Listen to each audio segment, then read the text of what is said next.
You are listening to the Savage FINcast, episode 107, Gods of Brutality, an interview with Mark Welser and Rich Woodall. Chicago. A criminal mastermind called Overlord held our city in his terrifying grip. Ordinary cops were losing the battle against Overlord's super freaks and mutants. Then, a miracle happened. When I found him, he had no memory of his past. I helped him find an identity and a life. Now we have a fighting chance. Now we have the dragon.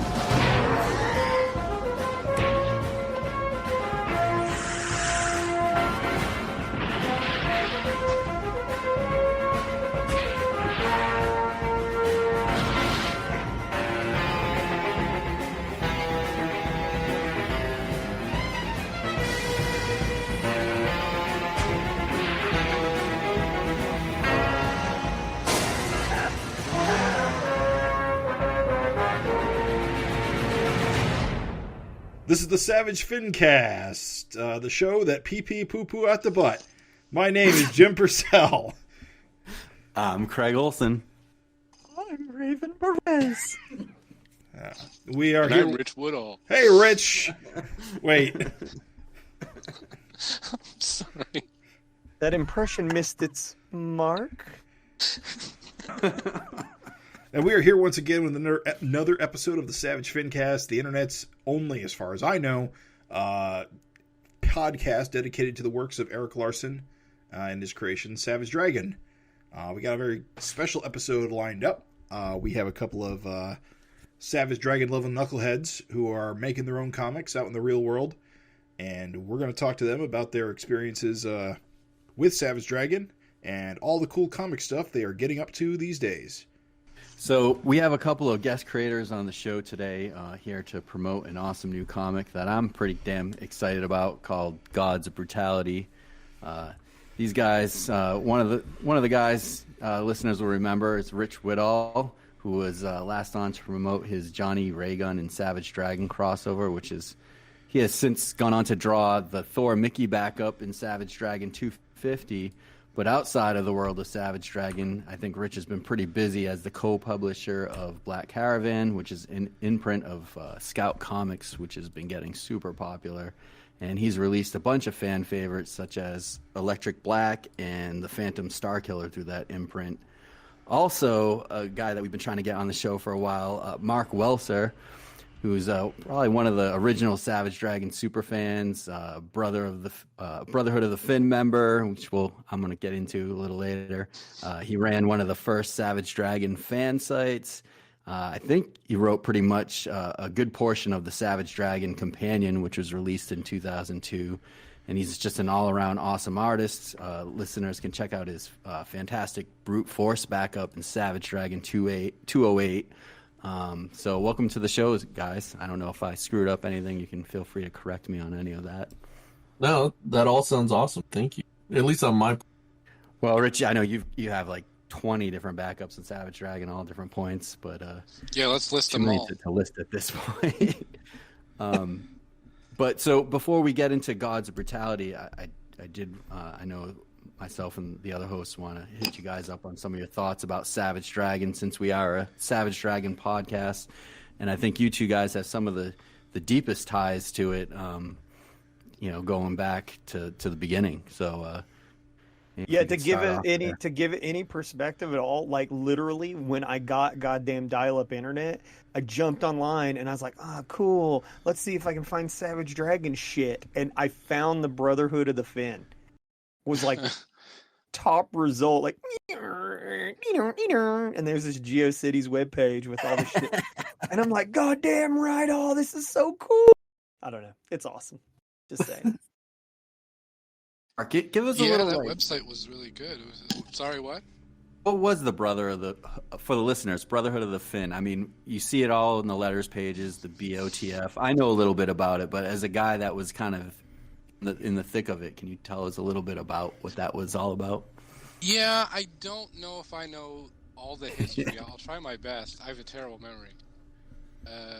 Back in whatever, the 1950s, when everybody got online to Savage Dragon, there was an email listserv which was the FAO, the Fanatics Online. Right. They ran it pretty tight and kept it like they tried to keep it PG, tried to keep all the emails on topic about Savage Dragon. And there was a bunch of us that met each other through the Savage Forum, which was on the main Savage Dragon website, the message boards.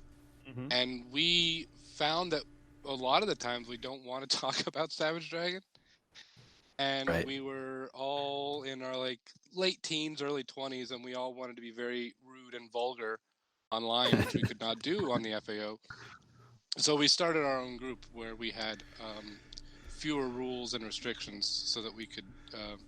the dragon hardly ever came up in the Brotherhood of the Fin listserv emails that we were doing. And then at a certain point, I don't remember whose idea it was, but Joe Schuler decided to put up a website, and then Gavin was writing all the bios and issue summaries and stuff for that. It sounds like something Gavin would do. Oh yeah, it was great. Well, I when I first started going online, there weren't a lot of Savage Dragon super fans. Like I felt like I was number one. I was top dog. Yeah. And this kid Gavin shows up, and I'm like, all right, well, I'll just tell you. Here's your crown, Gavin, I guess. I just remember, I was into Dragon probably up until like the mid-teens or issue 20, and then I kind of jumped out, went to college, and I got back in right before like the Savage world, maybe a little earlier. I started picking up issues. I'm like, oh, I want to collect this again, and then I was like, getting online and being like, wow, there's this whole like group of Brotherhood of the Fin, and you guys had all your inside jokes and many inside jokes. Yeah. Seemed like you were a pretty tight knit community, and a bunch of like it was a lot of vulgar shit and just kind of like just a lot of fun, like just bullshitting and whatnot. But I know you guys had like you were making your own comics and stuff like that, right? I mean, doing little like fanfic kind of. Not a lot of Savage. I think we tried to start a comic book about Savage Dragon where one creator would do a couple pages and someone would take up the next couple pages and just continue the story and just run with it. The problem with that was I was the first one that was supposed to do the first couple pages, and I never finished them. The classic error. Right. Where did the whole like signing off on all like the fan letters with the Brotherhood of the Fin sign off? I mean, you guys kind of got real into it. Where did that come about from? I don't remember. I think probably started on the message boards. I think some people were posting, and then when they'd sign their name, they'd put FAO. And then we were like these assholes. So we're like, the BOTF. It was like this weird rivalry, but we were also part of both listservs at the same time. So I don't know. It was ridiculous. That sounds like something teenagers would do. Yeah. Yeah, there was a lot of bad jokes in those messages.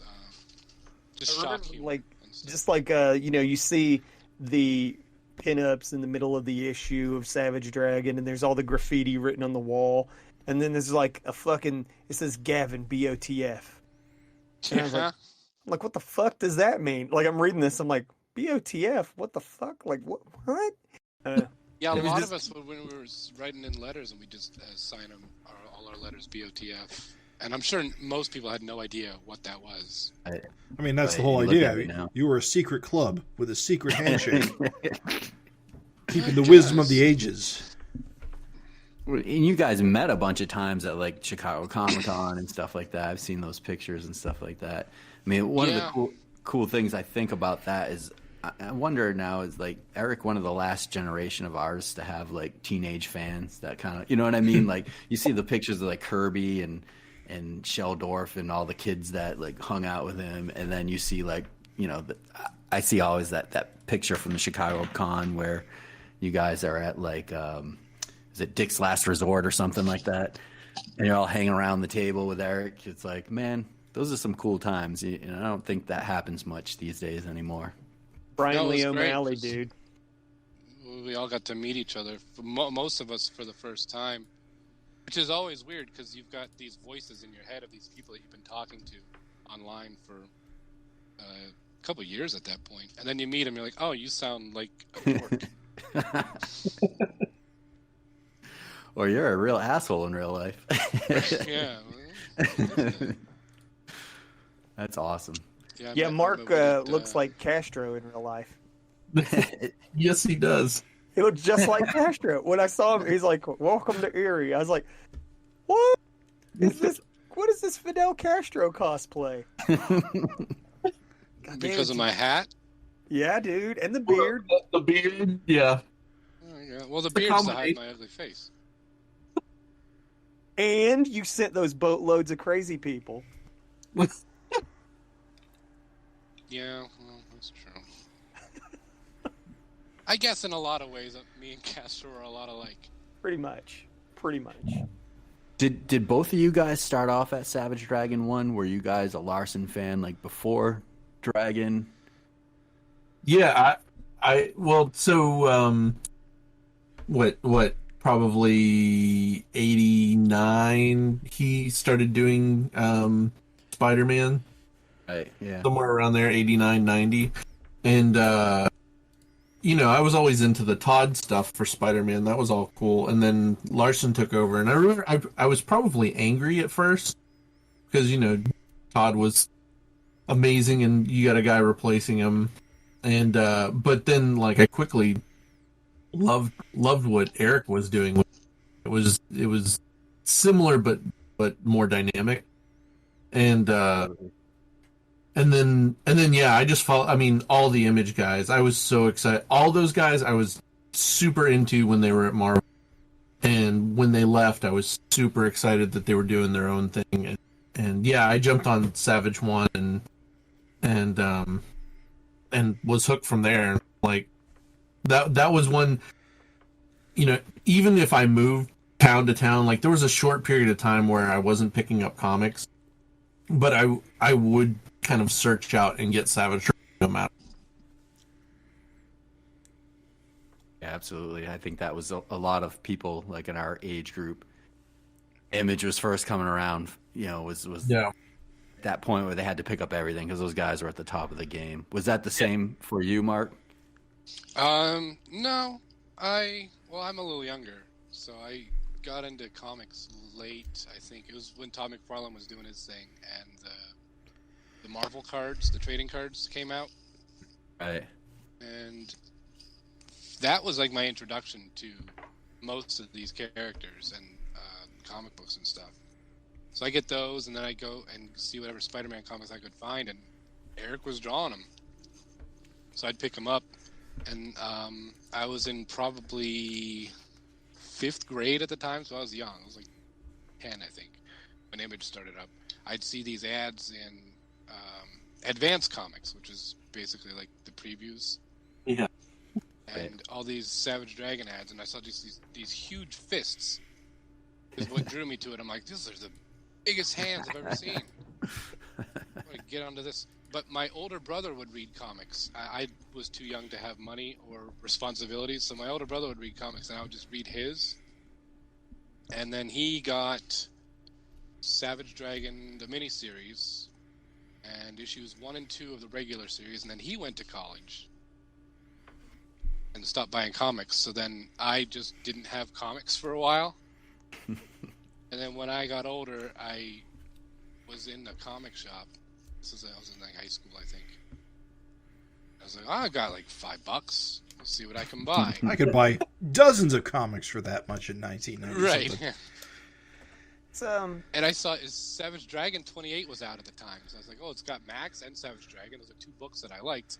I'm going to get this. And I had $1 extra, and those 99-cent reprints were out. Oh, yeah. Yeah.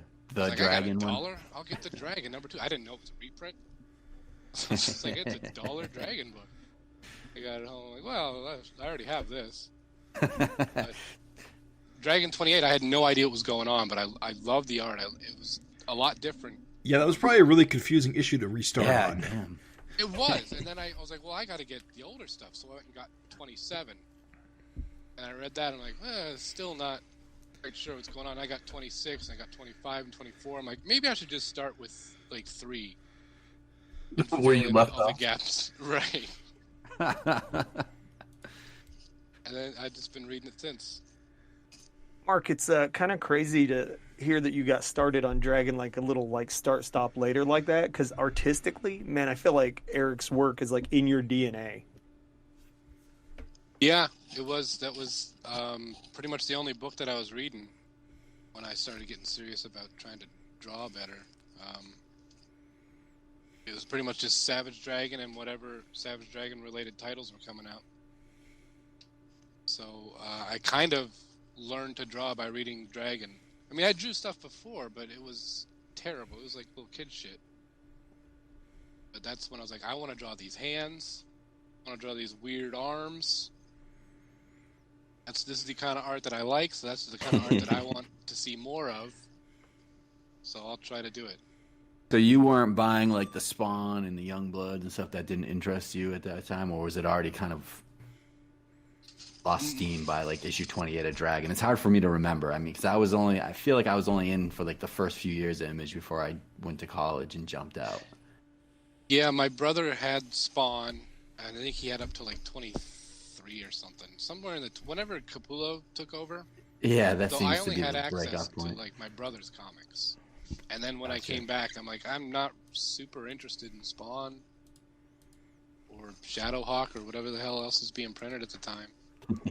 Prophet was big. I don't remember. I think Stephen Platt was happening around that time, but nothing else looked good. Right. Accurate assessment. You were not wrong. Right? Yeah, I wasn't there. So- I was still reading Fantastic Four at Marvel and trying to get any comics to get my hands on, so I missed all that. No. Rich, you were there from pretty much the beginning. Were you on the boards as well? I remember you on the boards when I got on. Like I said, that was like before the Savage World, when I want to say like this issue 70s. I remember, you being a strong presence on the board, but I don't remember you being like in the Brotherhood of the Fin or anything like that. I don't think I was in the Brotherhood of the Fin. The early days of the internet are very much a blur for me, because I remember in like 94 I got AOL, and there was like chat room about comics, and oh crap, I'm not gonna remember her name. Trish something. She was a colorist for DC. She's still a colorist for DC. Can't remember her name, but like she was the only pro on this little weird comic message board on AOL. And then there was a giant gap of probably like 2 years that I wasn't on the internet at all, because I probably didn't have a computer at home. And I remember probably close to, I don't know, 98, something like that, like getting on the message boards and the Image message boards, but I don't remember a whole lot of it. I remember that was pretty much the only message board I would go. There was a message board called Outcast Studios that I used to be part of, and I was heavy onto that and the Image boards, and that was really it. Internet browsing at that point. So I guess I'm bouncing all around, but while I'm thinking of it, I wanted to ask you, Rich, about the character Mickey. We never got to talk to you, I don't think, after 250 came out, right. and I know you did that awesome backup. Did you design the Mickey character, or did Larson give you like a design character to work with? No, he pretty much. Now I'm trying to remember. He didn't give me a sketch or anything. I actually have somewhere. I drew it on the back of like one of my sequential pages. Like I did a couple sketches of him, and I sent it over to Eric. And I think the only thing he told me was like make sure he had the little Orphan Annie eyes. Right. And I think he like wrote a description in the plot that he sent me. And it was very much like make him look like his mother. The one thing he did say was give him a diaper that kind of looks like Kamandi.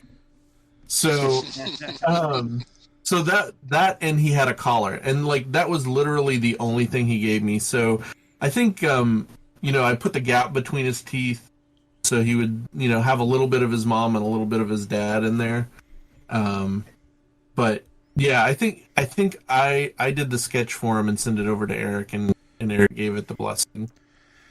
How did you feel? How did you feel about him getting his head blown off? Yeah, I was like, oh shit. Well, that didn't last very long. That's what I was kind of getting at. Do you think Eric just kind of wasted him because he's like, well, I didn't create that character. I don't really want him in my book too long. He was so unhappy with how he looked that he had to get rid of him. Yeah, no, that's not what I was going for. But I mean, you know how like particular Eric is, like, Covenant of the Sword. I didn't develop those guys. They can't stick around. Whatever it is. But yeah, I wonder if that played a role. Yeah, I have no idea. I mean, technically, Eric created Mickey because we saw him as a baby. Sure, right. Sure. I mean, the design is what I guess I'm saying, but yeah, I know nobody's safe in Savage Dragon, so it didn't totally shock me. Right. But yeah, no, it's for anybody that's worked with Eric, it's a lot of fun, and he was very nice to me while I worked on it. He was complimentary for the first time. Like, when I was doing the Savage Dragon Johnny Ray Gun thing, I didn't get a lot of feedback, but it wasn't really something he was involved with, outside of the initial pitch, which he rejected the very first one and approved the second pitch that we had done. But he wasn't super involved in that. So, like, working with him with this was kind of cool because it was the first time, like, got to go back and forth with him a little bit. How did that come about? Did you approach him to ask him, like, if he had, like, space in 250, or did he come to you, or? Yeah, I saw that a couple people were like, I'm going to do a backup, or maybe he had announced that so-and-so was going to do a backup or whatever. And I kind of sheepishly, I figured after the Savage Dragon Johnny Ray Gun thing, he would never let me do anything again. But yeah, so I think I sent him an email, and he's like, "Yeah, what do you want to draw?" And like, oh man, I love the God characters. Like, I would love to do a story with the gods. And he's like, "Yeah, I'll get you something over in a couple days." And sure enough, like, I get a page kind of breakdown of the old Marvel style, kind of what the script was and everything. So I didn't know what any of the dialogue was or anything until I actually read the. Well, no, he sent me a preview after it was.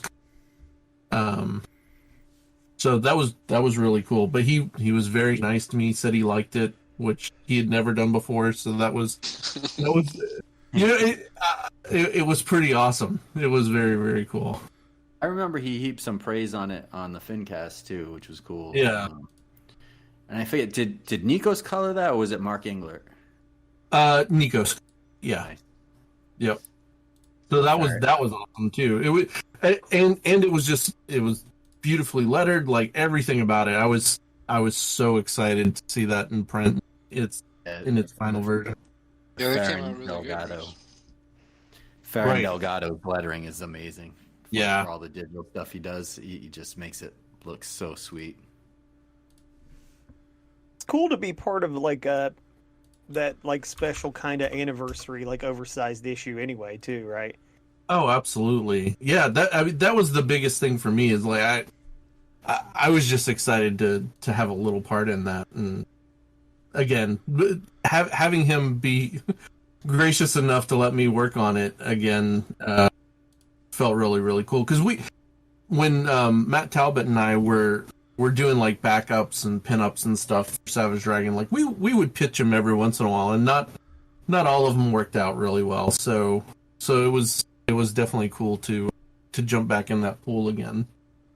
Did you guys pitch stuff that he turned down? Oh yeah. I think backups, yeah, I think he turned down probably 2 backups that we had done, or that we had pitched. One of them, we were at San Diego, and Matt and I, in between the Johnny Ray Gun stuff we were doing, pretty much all we wanted to do was Savage Dragon backup. And so we would like brainstorm about like, what are we going to do next? What are we going to pitch him next? And one of the things we had pitched him was that, like, this is during the family time. So we had done that back up in like 107 with Killcat. So we were still pitching in that, like, when Dragon had the family.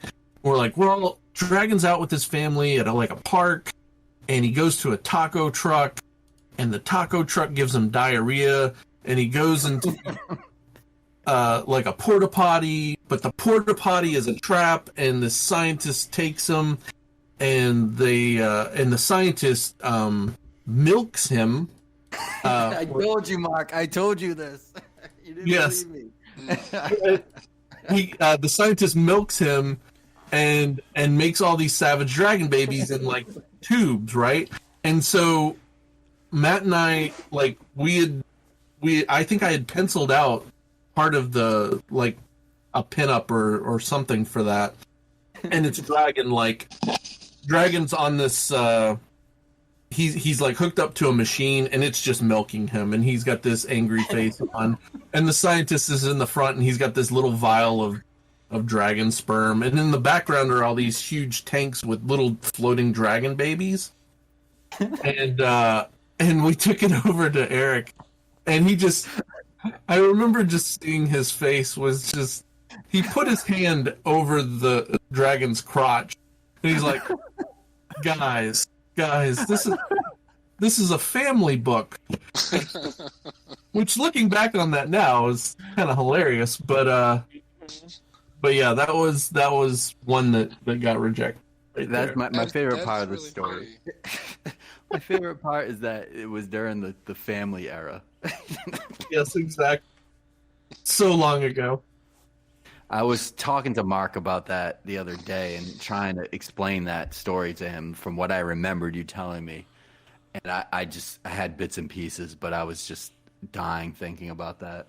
If I can ever dig up the art, I'm pretty sure I still have it somewhere. It's still half finished somewhere. I'll actually, it would fit with the comic now. Oh, yeah, I was gonna say, you ought to pitch it again. Exactly. I'll just have to change the fin. Yeah, dude. Well, that's funny because when we, Gavin and I did the Brute Force backup, I drew Earth Girl, and every time Eric drew her, he had her nipples kind of poking out underneath, and I drew them with the nipples, but Eric was like, I think this is going a little too far. So we had to erase the nipples out of every panel that she was in, and now there's so many nipples. Well, it's funny let because us had our nipples. It's funny because, like, that's the thing is that, like, there was that long period where, like, you know, I mean, he was a lot more buttoned down. They had the whole, like, falling out with Mario Goli. I bet his kids were younger then. Yeah, I was just trying to draw her on model. I don't know, man. Yeah. Yeah, I mean, literally, that's one of her defining traits, Mark. Like, right. I think, like, if you drew her without it, it'd kind of be like, well, who is this now? I tried. Yeah. Well, do you remember on the record now that I tried? Like, we got an issue of the Savage Dragon we're going to be reviewing for a retro in the near future, and it's got like a image of Rapture, like really iconic image with her nipples like really prominent. Yeah. The waterbed, right? No, this was just her. No, the one with the shirt with the giant pepperonis. Yeah, exactly.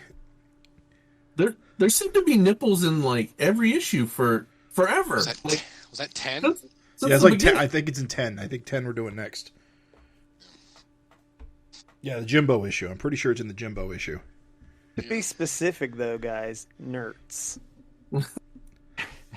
Areola? What do you mean? Nipples erect right through shirts. Oh, is that the... Ooh. Just learned something new today. Did not know Those that. are called nerds? Mm-hmm. Not what Earth Girl has. If you can see it, it's not visible through a shirt. That's a whole nother nipple.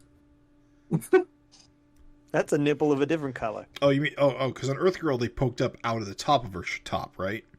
Yeah, you had some underboob back. Like half shirt. No, they were underneath. Yeah, her shirt didn't quite cover them, so they're peeking. Always be like some dirt.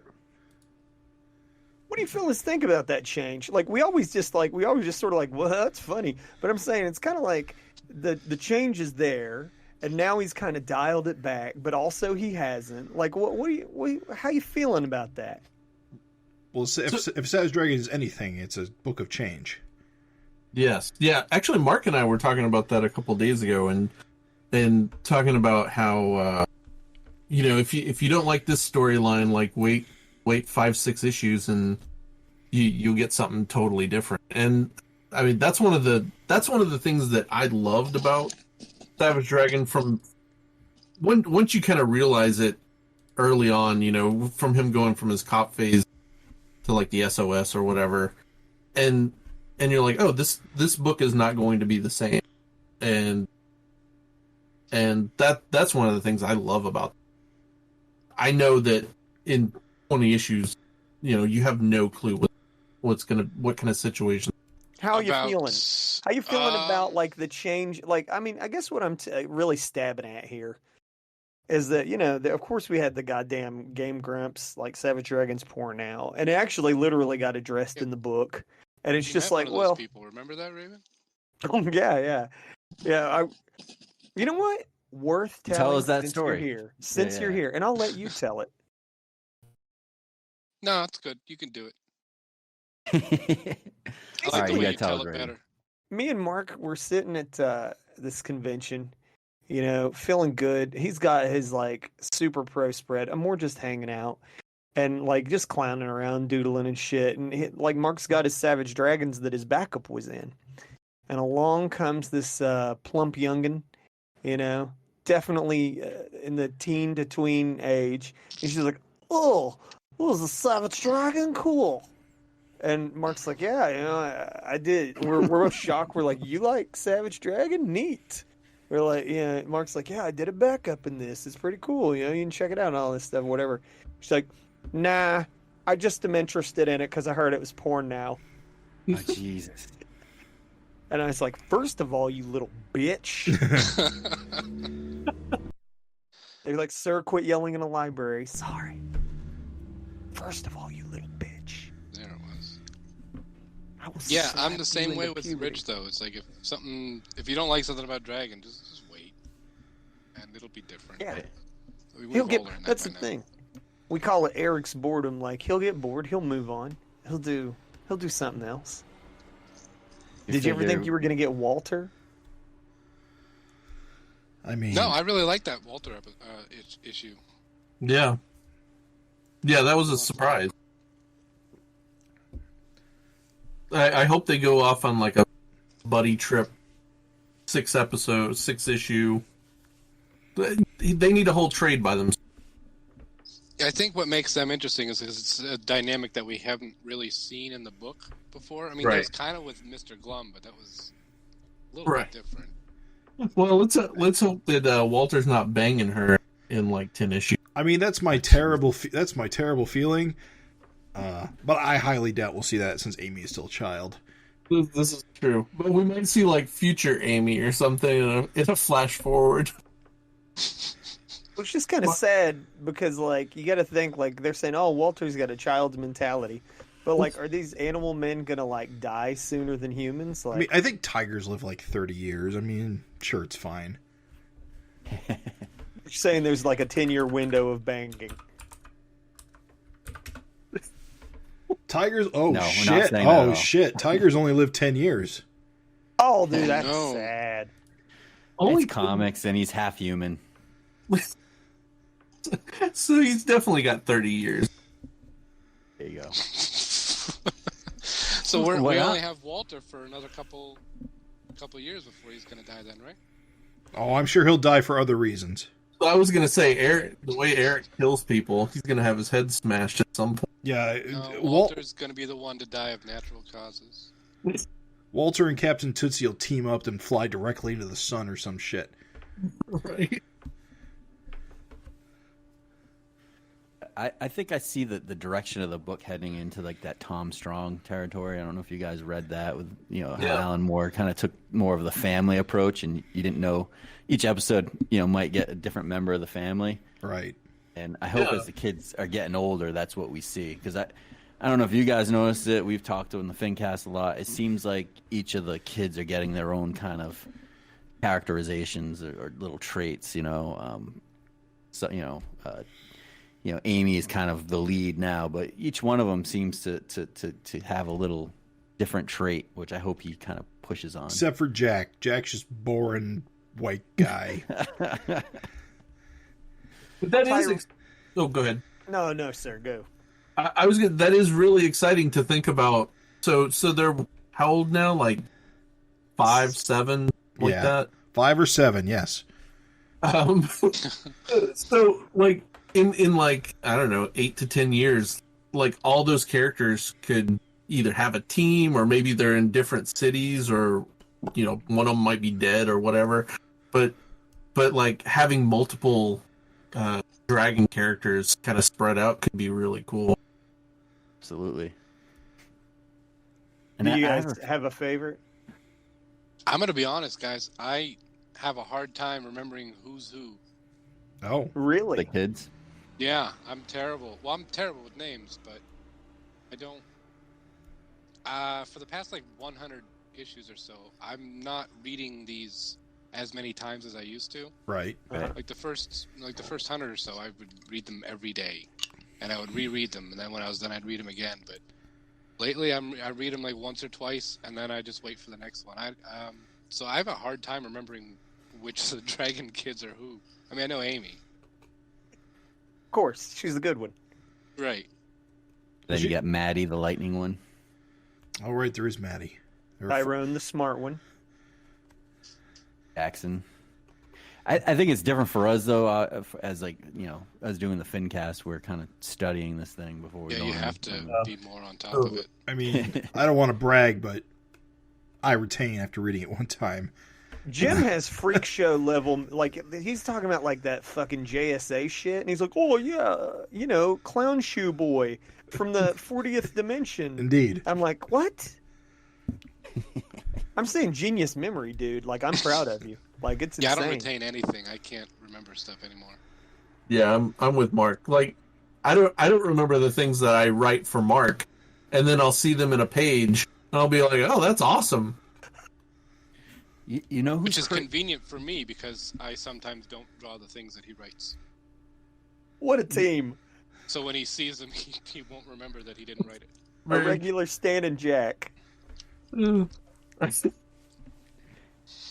You know who's crazy memory, it's just astounding to me, is Gavin when it comes to Savage Dragon. The other day, I was like, regular Dragon, did he, I know he kind of did those tall leaps, every once in a while, but every once in a great while. But I was like, Malcolm, he's whenever he travels, he just fucking does Hulk jumps everywhere.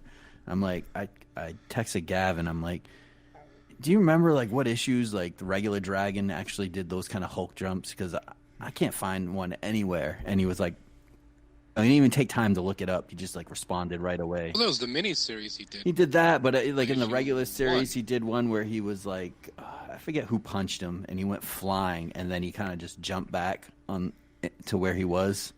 It was like fighting Zeke. It wasn't Big Mummy, was it? Yeah, it was Zeke. Zeke gave him an uppercut. He goes flying, and then he kind of it's implied that he just jumped back. But there, 36. God, you too, man. Listen to this guy. I told you, I don't retain anything. Now, I told you. I retain details, but I can't remember. I couldn't never tell you an issue number ever. Yeah. Those early ones, though, those are in my brain forever. Yeah, and that's I think true. That's why I can't remember any new stuff, is because it's all filled with the first 75 issues of Savage Dragon and old commercials. Yes. For the 80s. Absolutely. That's all I got up there. But I don't know how to do cartoons. math. What jingle is in your head the most? From commercials. From your youth. Crossfire! Probably the animal. Remember that? I think it was a Tyco remote control. Oh, is truck, that the and it had claws came out of that the wheel? tires. Yeah. Yeah. That one gets in there a lot. It's like Tyco Turbo Hoppers and the animal. Freaking Turbo Hopper. That thing's a jip. They were pretty crappy. So, what do you guys think of Paul Dragon? I love him. Elaborate. I think he's great. What do you like Why? about him? I think that he's. It's nice to see a dragon again, but it's good to see someone that's not. We're not expecting him to be the old dragon, Right. but it's good to have that kind of grandfatherly figure. And I like that he doesn't know. He thinks he knows what's going on, but he doesn't know shit because he's got his old graphic fantasy memories. Never forget, Dragon has always been a dipshit. Yeah, that's true. But I don't think like Paul's even an like asshole. when Mako shows up, no, he's not an asshole. He seems very well-meaning. He's the stepdad that's trying to get the kids to like him. Yeah, absolutely. I love He did show up with presents, didn't he? Yeah. He doesn't seem to have and that. plus, because I have no idea what's going to happen with Paul too. I like that about him. There's so many different directions that he could take it, and I have no idea where it's going. And that's my favorite thing about Dragon is when I don't have a clue about what's coming next. Mm-hmm. What about you, Rich? I'm still trying to figure out. So this is another thing that Mark and I were talking about. And it's probably because I have such a bad memory. For me, right now, Dragon is so convoluted in its history. Like, I have a hard time keeping up. And so having Paul back kind of adds to that. And every time I read an issue, as much as I enjoy it, I think, man, if a new reader jumped in here, they've got all this like history baggage. And even though like Eric has smashed it all to, all the universes smashed together and stuff, like he keeps referring to these other little weird things that have happened that if you didn't read it before, that you would probably be lost. And I'm lost. And this is from a guy who's read everything only once for most of it. But I get very confused. And, but again, I have a super shitty, so that's probably partly on me. But having Paul back, like, I think it's kind of cool. It's interesting. Like, he doesn't have an arm now. So that's kind of cool. But yeah, I don't know where it's going either. So I'm here for the ride. Let me maybe possibly give you an out, or maybe this has nothing to do with it, but Sure. you're doing an awful lot. Do you feel sometimes that when you get a head full of your own stuff, it's just hard to retain other shit? Yeah, my go-to is, if I'm talking to anybody, I'm like, I feel like I've got a head full of like oatmeal. Yeah. And I never know what's going on with anything. Like, any of the stuff that I'm writing, like, before I write an issue for Mark or something, like, I'll have to go back and reread everything that I wrote before, because I won't have a clue what, like, I have a vague memory of what I left off with. And I usually have notes lying around, kind of like, this is kind of where I want to go with this and everything. But yeah, between writing Gods of Brutality and Electric Black and a couple other things that I'm working on, yeah, I can't remember. So Raven, that's a good segue though. Let's talk about Rich, your imprint, the Black Caravan, and how that's related to Scout Comics, and let's get into the new book that you guys are working on, Gods of Brutality. So maybe we can start just for the listeners that don't know anything about Gods of Brutality or your imprint. Maybe give us kind of the quick elevator pitch on those things. Yeah. So Black Caravan is an imprint that my buddy Joe Schmalke and I came up with. We were doing the Electric Black for Scout Comics, and before we got there, the highest sales I think were around like 4,000 or 5,000 copies for a book, and Electric Black blew that out of the water with like over 9,000 copies. Wow, it's over 9,000. It's awesome. Exactly. So we were like super pumped, and they pretty much let us do whatever we wanted after that. And we were like 2 or 3 issues in, and Joe and I pitched them on, hey, what if we curated a line of horror and sci-fi comics? Would you guys be up for that? And they gave us the green light. And so we spent most of the pandemic, pretty much since October of 2 years ago, kind of coming up with how we wanted to run this imprint, and since then we're trying to push the envelope on things they'll let us do. We wanted to do magazines. Originally, the Electric Black was supposed to be a magazine, and they said no, and so we ended up doing a magazine now that it's our imprint, and that did okay, and so other books are doing magazines now, and we decided we're going to do like an artist edition thing. That's something that I always wanted to do, and so our Phantom Starkiller is coming out as like an artist edition type book pretty soon.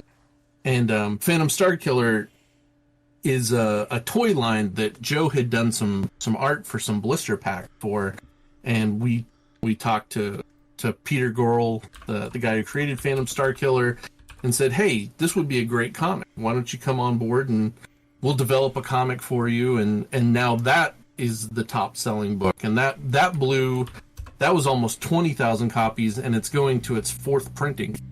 Nice. So, everything that we do has been super successful. It's been really, really cool. But then we get to look through all this content and find little gems here and there that we want to kind of promote and develop and into a line. And it's also a playground for me to do whatever I want. So one of the first things that I wanted to do was Mark and I have had this is our third project we worked on together. Like, I think so. I think it's our third one, yeah. And this is the first one that's actually gone beyond 5 pages. 2 or 3 pages, yeah. Yeah. So I can't exactly remember how did I pitch this to you, Mark? Do you remember? Kinda. Well, it was a couple years ago. It was a couple years ago, yeah. Yeah. You were like, hey, are you working on any comics? And I said, no. And you said, well, you should. And I had some ideas of stuff that I was going to do on my own. This was, I think, before Scout and all that stuff. Yeah, probably. And you're like, if you need help writing it, I will help write it for you. Because you just wanted to see me draw some comics. I did. And then every couple months you'd check in, you say, hey, how's your comic doing? I say, oh, yeah, I haven't started it yet. And then you'd check back in, how's your comic doing? I said, I haven't started it yet. And then you checked in and you said, hey, here's 5 ideas for a comic that we should do. Which one of these ideas do you think is good? That I will write and then you will draw. And if you don't like any of those ideas, I'll come back tomorrow with 7 more. And one of them was, I think, Gods of Brutality. You're a saint. That's pretty much where it came from, is because I don't know how to write, and Rich wants me to produce stuff. So I think the only time I've ever gotten pages done is when Rich has been kicking me in the ass to get stuff done. So is Gods of Brutality? Give us a quick pitch on what's behind that, like the story. I mean, we've the hosts have read the preview copies, but just for the listeners out there, what's the quick pitch on that? You want to give it to him, Rich? Sure. 80s metal god Nick Dillon dies, goes to hell, prays to be saved from hell, and Odin and Zeus send down Thor and Hercules to save him. And so the entire comic is just going to be those 3 in hell trying to get out of it.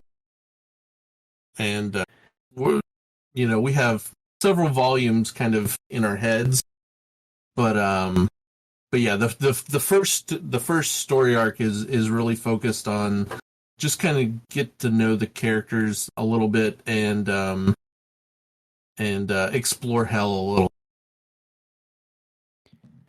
Just super fun because your hell is like anything goes. You got people from all different eras, so whether it's people from modern day or barbarians or whatever it is, mixed up with all sorts of fantastic creatures and just absurd things going on, which it's so much fun. That first issue it blew me away.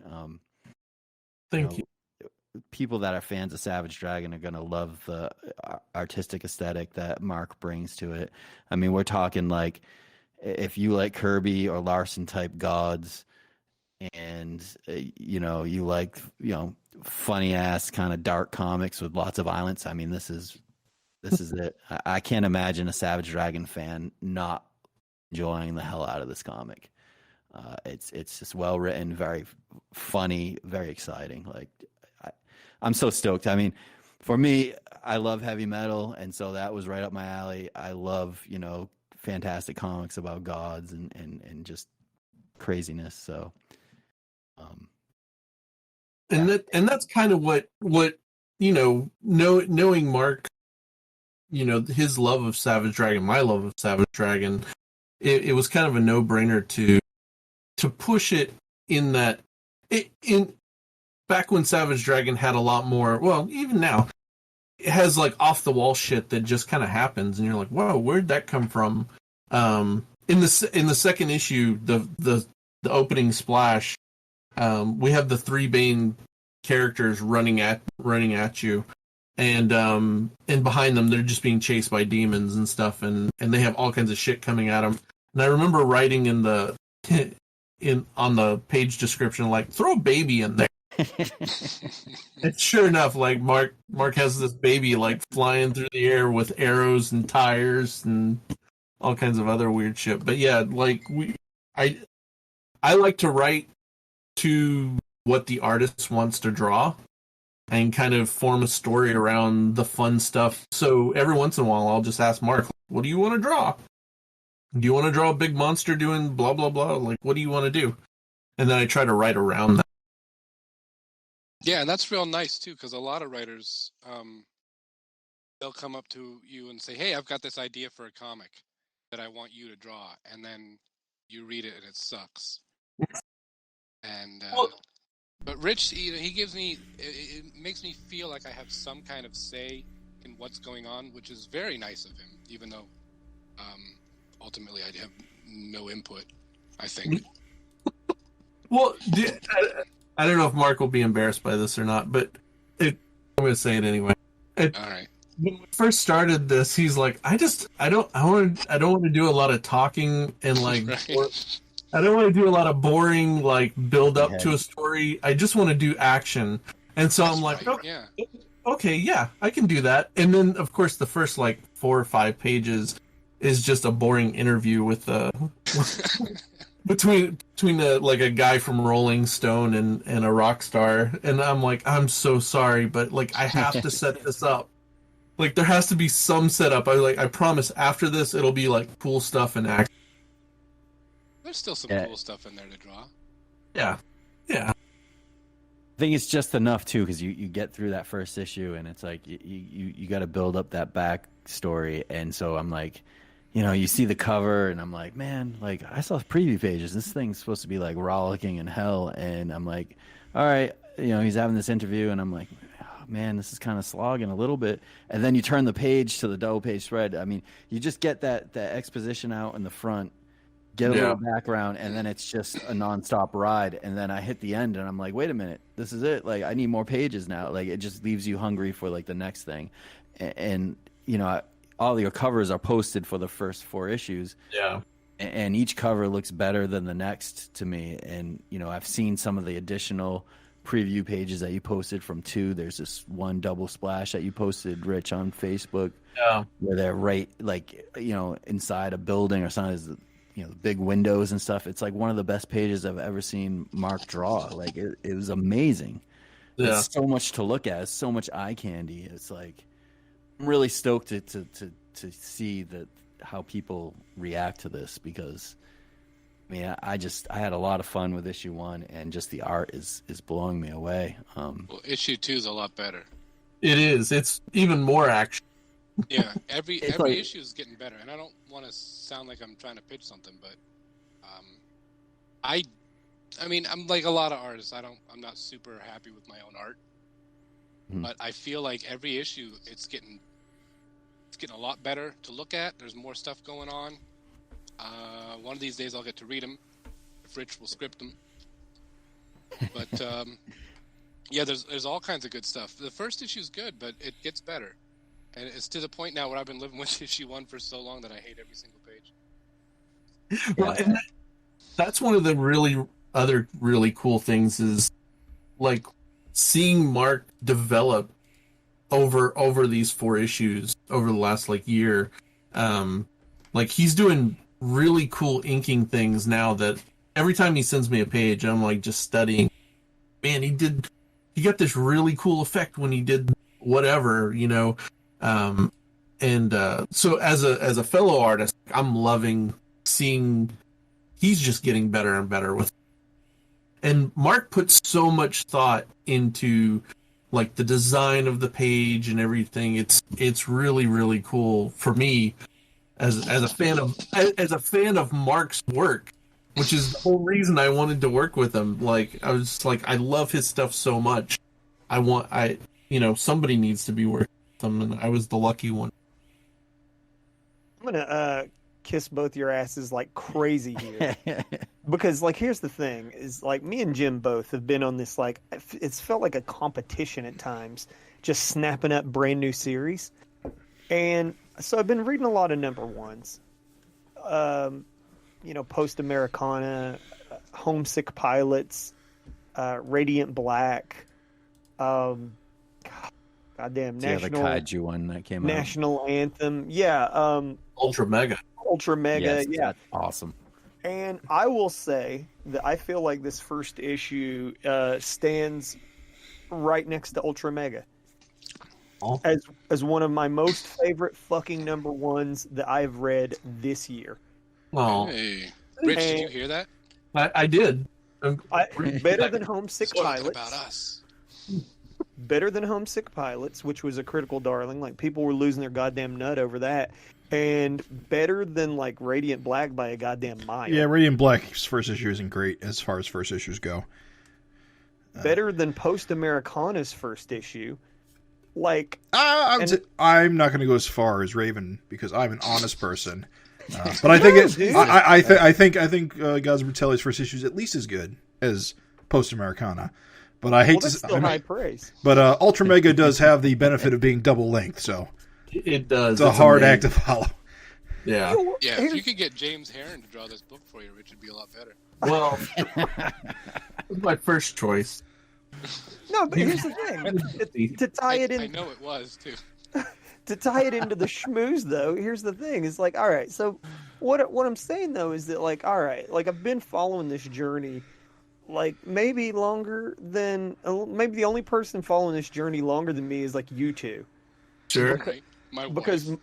Yeah. Okay, there you go. Right. But like, Mark sends me this thing, and I'm like, God damn, what is this? And he's like, oh, it's Gods of Brutality, and I'm like, what? What the fuck? That name is great, dude. What's going on?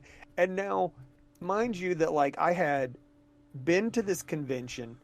The reason why I went to this convention was because Mark, he was like, hey, come up, do this comic convention. And I'm like, cool. I get up there, and here's this guy. He'd done this Savage Dragon backup, which I thought was fucking incredible. And I get up there, and his table's just full of this incredible fucking art. And I'm like, Mark, what are you doing, dude? I was like, what is next? Like, what is your Savage Dragon? Like, what's in your head? And he's like, nothing. He's like, I'm just getting rid of this shit, and then I'm probably done. And I was like, what?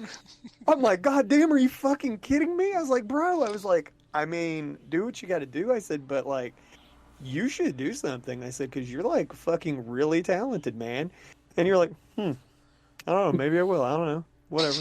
And then Rich walks in. Yeah, and so here's the thing. And so like for Rich, like, so like Mark had talked about Rich a lot. And, like, I was like, okay, cool. Well, I'll get this Johnny Raygun thing and Sergeant Werewolf as well. Cool. And I read those, and both of those were just filled with that Savage Dragon fun. Both of them were filled with kind of that, like, wacky, cartoony, but just, like, really entertaining, but, like, adult and, like, gory. And I was like, man, this guy, Rich knows what the fuck he's doing. Like, he can make a good-ass comic. And then, like, when I learned that you two were making this comic together, I was like, oh, dude, this shit's going to be a home run.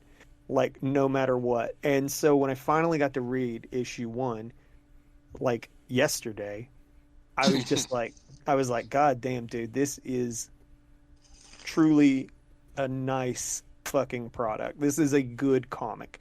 People who just, and I say that because, like, I criticized Radiant Black because it felt like it was written for TV. Like, I could feel like this guy wanted this to be converted to a Netflix live action series. There was a lot of talking heads, and the threat that it uses to introduce the main character's abilities was had no stakes. Is basically my problem with it. And another series crossover. I was like, ugh, this feels like this was meant for TV. I, on the other hand, thought that was pretty good, but I can understand why you wouldn't like it, Raven. Donnie Cates, sorry, baby. You didn't do it. But, like, the thing is that, like, what I mean is when I read a comic, I want it to take advantage of the medium, and I feel like Gods of Brutality is a comic, man. Indeed. It fires on all cylinders. It's got that unlimited budget. And it's definitely written for comics. It's beautiful. It's beautiful. That's definitely one of the things. I mean, because we have that Savage Dragon mentality in our DNA. Like, I don't care if this is ever. I mean, it'd be awesome if it was a cartoon or a movie, whatever. But ultimately, I just want to do a kick-ass comic, and like you said, it's unlimited budget, and I've got a dude who will draw anything. So Anything? like, pretty much. I mean, He's gonna ask us to draw feet. we'll definitely have to have like a feet issue where there's just like these foot fetish dudes in hell that are all in leather except for their feet. And Mark, get on that. Let's go. On some character. I gotta learn how to draw feet first. Bunch of guys that look like the original Beast from X-Men. Right. Exactly. All ladies. That's the greatest thing I think about this. Well, not the greatest, but one of the great things about this comic is that your setting invites anything and everything, and it's not like, oh, this is too much.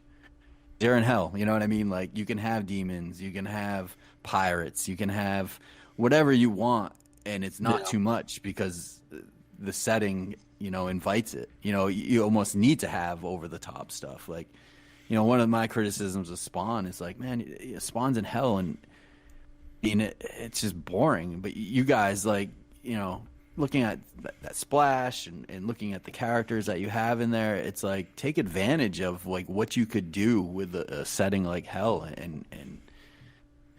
and run with it. And it's awesome. That's definitely so. Like with Johnny Raygun, the whole reason Matt and I were doing Johnny Raygun is because a long time ago I read a quote that is attributed to John Byrne, and it was something to the effect of like, they don't want me to do X-Men, so I'm going to do my own X, and so he did Next Men.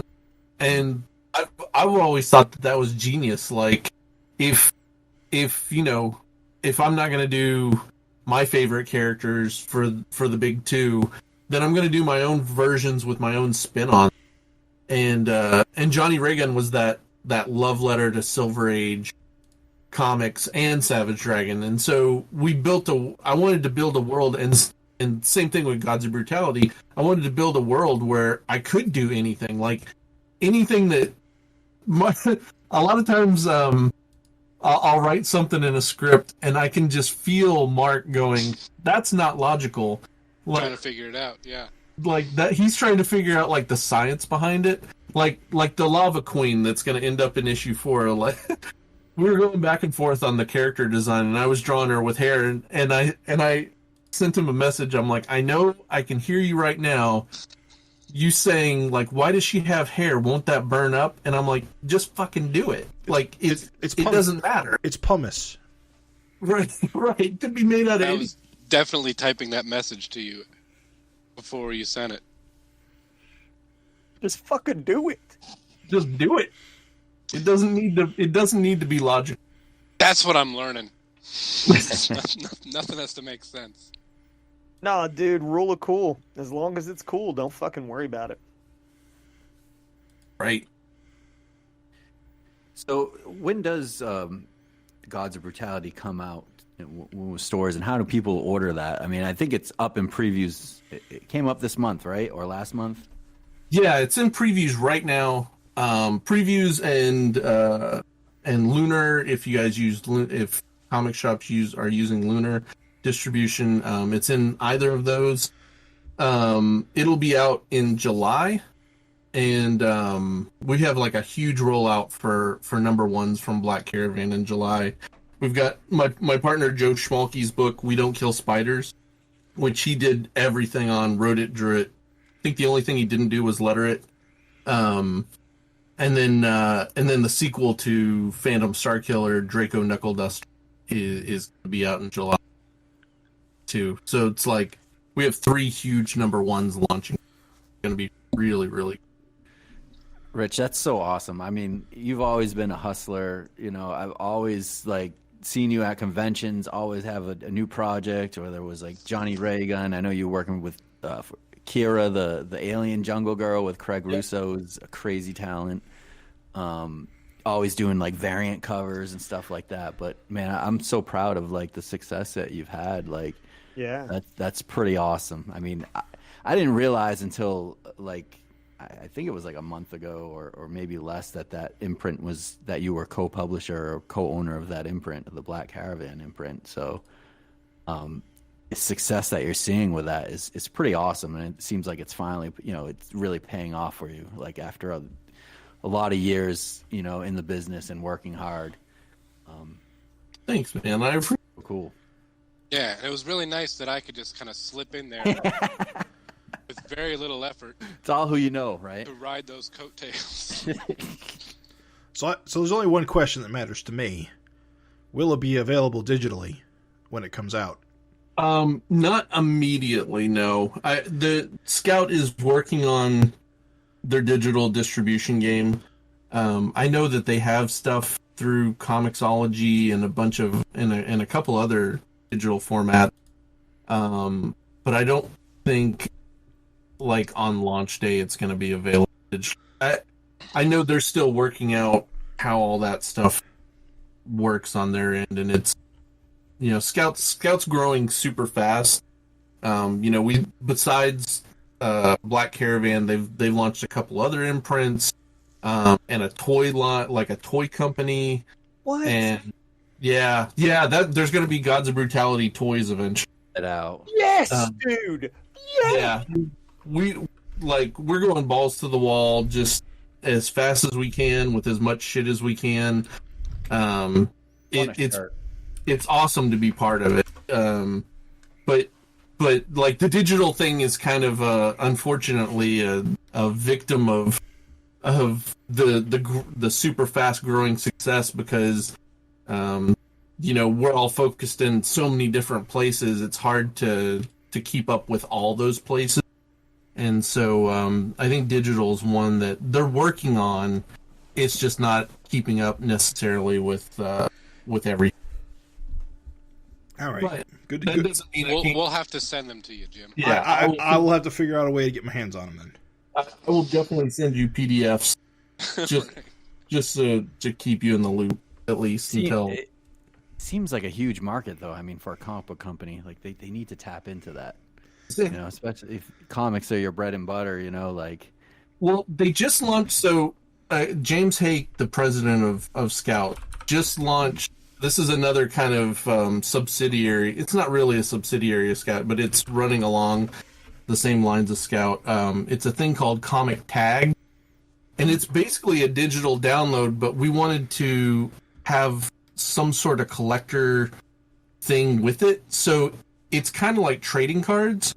So you would buy like this little, it's about the size of a credit card. And on the inside is a digital download for it, but there's like exclusive covers to these, kind of like trading cards. Again, it's kind of to bring the collectability to the digital market.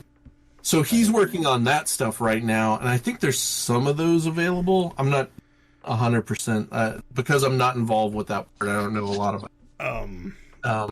I would be interested to get Jim's opinion on those. How do I be delicate about this?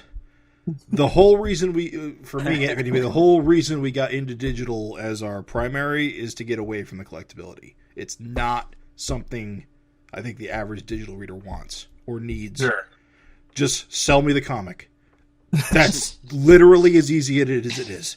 You know what? You can throw away that little card after you digitally download it. I'll take it. Send it to me. Yeah. I'll put it in a pile. Right. Do we have, Rich, do we have any news to share about covers, or are we not sharing that yet? Oh, I don't think I'm supposed to talk about it. I can cut anything out. We won't. Yeah. Then. We can tell them off mic. I can tell you off mic. Ooh, I love teasing the listeners. For you Fuck guys, listeners. But I will say this though. One of the pinups that we're going to be having was we're Yes. getting D-Fish to do one for us. Yes. Ooh. And she sent me a layout of what she's got planned, and it looks fucking awesome. Yeah. That's cool. Like, I almost quit the book. And I was like, it's D's book now. You guys He are is doing very good, good. though. Yeah, D's great. And there's this guy that does these web comics too that should be doing one for. It's like Ravens Yeah. something. I hear he's supposed to do one. Yeah, he said he was going to do one. Guy's a slacker. He doesn't answer messages Hard to very get a often. hold of him. Yeah. I wish I had his phone number or something. Think Not really quiet over there. the secret to it is Pizza. that now that I have gotten rid of the huge albatross that was around my neck, Yeah. you boys have all my attention. I promise you. I'm gonna deliver. My goal is to make D's piece look like shit. That, Good luck. Whoa. that is, wow. Bold statement right there. I like it. And check it out. Check it out. I'm gonna go on record right now. Ooh. Not worried about it. I got it. That would be good.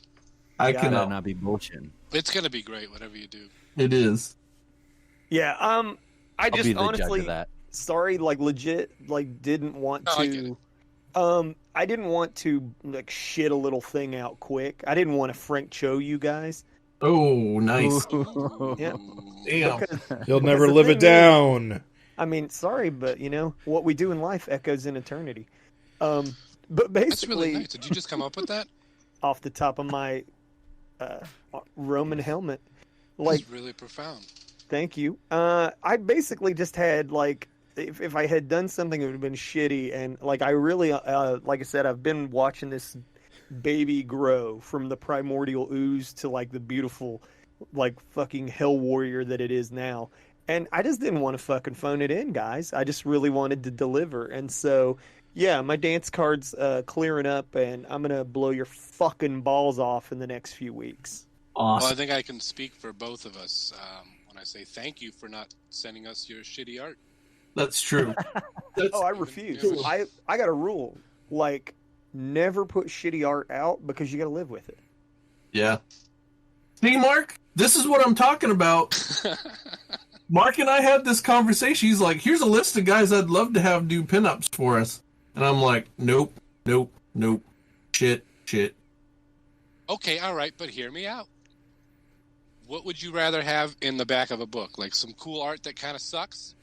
Or I would- like an ad? I would rather have blank pages Oh, or like my butthole printed on there. I hate. I've had one piece that I absolutely regret ever printing in a book, and I won't say who did it or what it was. like Johnny Raygun Mummy. Well, that was the second piece that wasn't great, but it kept going back to you anyway. He's like, "Hey, I want to be Mike Mignola," and I'm like, "That's not what I signed up for." But Also, it wasn't very good. every time I look at that book, I'm like, I can't believe I printed that pinup in the back of that book, and I'm so angry about it still. Yeah. And I never want to do that again. Nope. You got to always put your best foot forward, because whatever the fuck you put out there could be like what somebody, how their exposure is to you. Right. So You're like, oh, Yeah, shitty. One of my favorite parts about going through all the retro Savage Dragon issues is just seeing all the janky ass jank pinups. Yeah, I think that's part of the experience. And don't you want to be part of that experience? So here's the other thing I look at, and it's kind of the same way I approach. I know Raven's not a big like Marvel movie fan, but the way that I look at these movies, any movie at this point, Star Wars, Marvel, DC, whatever, if you don't like this one, in 5 years there's going to be another one. So Marvel and DC are going to just keep pumping this shit out forever, right? Yes. With Gods of Brutality, I have no idea how many issues we're actually going to get, and I want every single one of them to be a fucking dime. And because we're only putting out like 4 a year, like I always feel like we have time to invest the best that we can into all these, and that's kind of like that goes across the board for Black Caravan. Like I personally design each book for the most part, because I want even the design to be nice on each book. Just because I want anything that has my name on it, I want it to have like at least a certain level.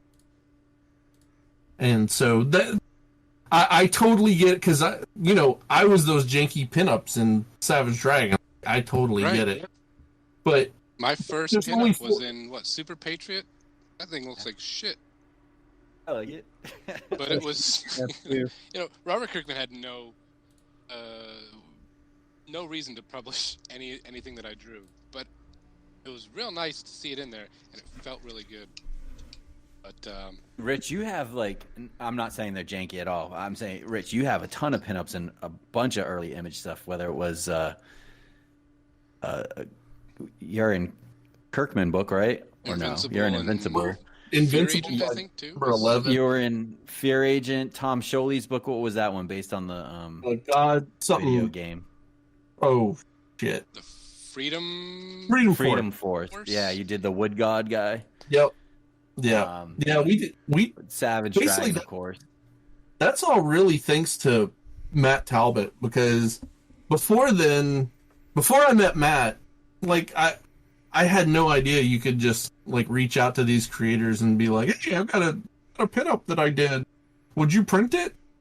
And Matt had already done at least one pinup for Savage Dragon when I had met him, and was this the event, that Avengers one?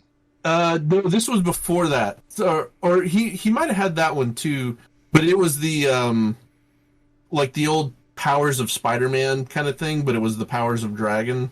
Oh, right. I can't remember what issue that was in, but that was one of the first things that I saw from Matt, which issue 68. Yeah, Matt and I live in the same town.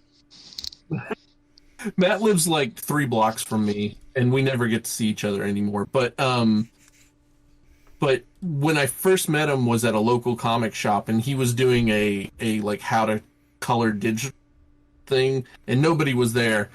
And so I walked in with my family, and I was like, "Oh, I want to meet this guy." And then I look, he's got pinups and stuff, and oh, he likes Savage Dragon. And then we started talking about Kirby, and he's like, he had a backpack with him that had all these Kirby collectors in him. I don't know why he was just carrying them around, but he was. And I'm stole them. He probably. Yeah. So I'm like, my son's middle name is Kirby. I love Kirby, and we just kind of hit it off. But he really was the one who kind of let me know, hey, you can reach out to these guys, and sometimes they respond and sometimes they don't. So he and I really took advantage of that and kind of just gunshots, spread everywhere, as many different places as we could, and a lot of times it worked out, and we had some failures too. There's a whole story about Fear Agent that I can't really get into over here because I'll get angry. But the Fear Agent. Yes, Tales for the Fear Agent. That story also involves somebody on the toilet. Yes, That was with the shark, There's, right? you got a The sewer history shark. of writing these The stories toilet about shark. characters on toilets that nobody wants to publish. Yeah, it's so weird. I don't know. I don't get it. But you know what? I get it. By the way, I do have some notes on the script for Gods of Brutality 4. More toilet scenes, or Concerning the toilet scene I didn't like. damn it. Ill toilets. But yeah, so, like we kind of shot everywhere, just trying to get a little bit of exposure, because I don't even think we got comps or anything. But we were just happy to be in book. So I get the idea of putting kind of unknown talent in a book. I just want to make sure that we've got a lot of. Suck.